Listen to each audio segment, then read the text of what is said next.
Despite the campus that it lives on being shut down, Goshen College's 91.1 The Globe is still running. Today I have with me General Manager of The Globe, Jason Samuel. Jason, now that the station has shifted into pandemic mode, and on top of that is running its membership drive for the first 2 weeks of May, can you tell me what a usual day at 91.1 The Globe looks like? Well, a lot of us are experiencing a new normal, Nathan, and the Globe's no exception.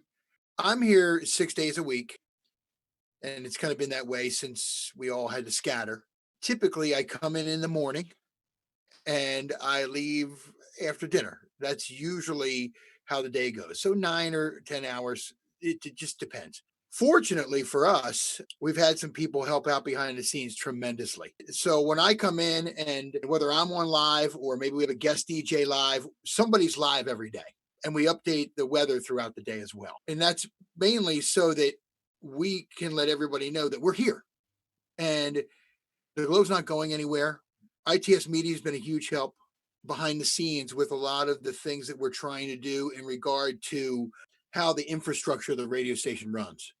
There's the music and there's the programming backbone to the radio station. So typically it's just making sure that we're playing the music, and that hasn't changed.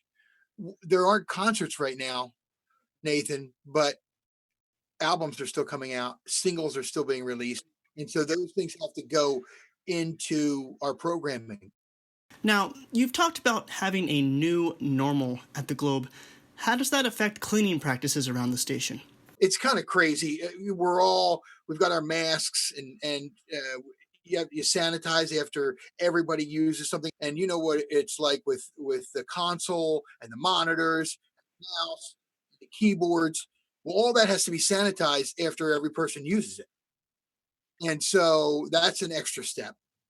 I don't talk with the mask on when I'm on the air, unless there was one time that we did like a handoff. As a Globe staff member myself, I know I sorely miss working at the Globe. Do you miss having a whole crew of students to help run the station?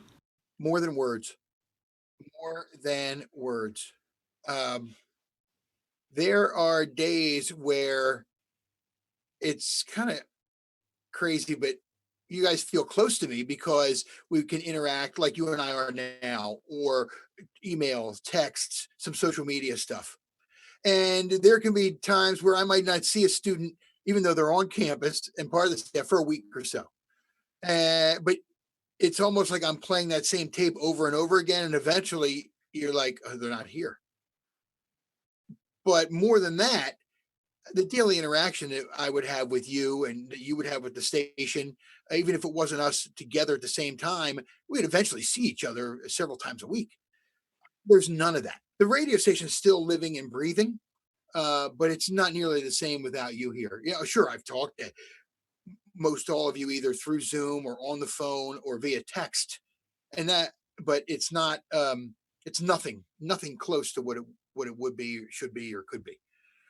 Because all the Globe staff are spread out around the Globe, that severely limits in-person DJing, production work, and other jobs around the station. That being said, are there any ways that Globe staff are keeping involved with the station from afar?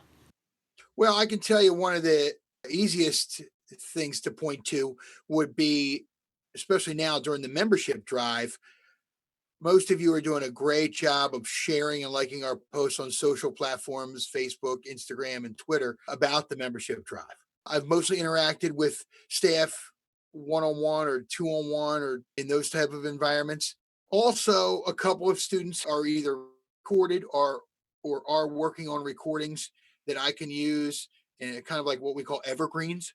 So they can record some content, and it has a little bit of shelf life because it's not tied specifically necessarily to a particular event or time. In some ways, that's the best we can do.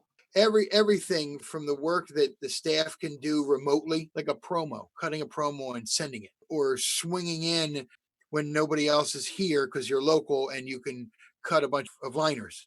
I know it's not the same for anybody, but it's still something. Thanks so much for sitting down with me, Jason. I super appreciate it. Thanks for your time. Nathan, it's a pleasure to talk to you.